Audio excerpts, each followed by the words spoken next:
دیوالیہ ہو جائے. تو اس کے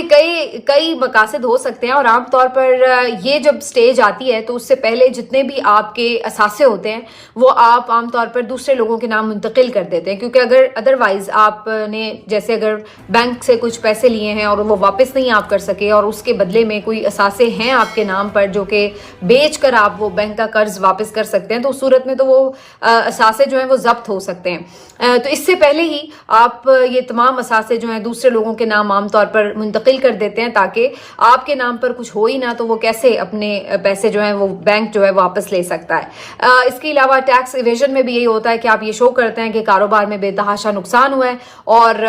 آپ جو ہے وہ ٹیکس بھی اپنا بچا لیتے ہیں اسی پوائنٹ آف ویو سے. تو یہ کئی ساری وجوہات ہو سکتی ہیں. اب اس کے اوپر دلچسپ بات یہ ہے کہ تبصرے تو بہت ہو رہے ہیں اور بظاہر تو یہی تبصرے ہو رہے ہیں کہ وہاں پر بھی شاید ایسا ہی کچھ کیا گیا حسن نواز کی طرف سے.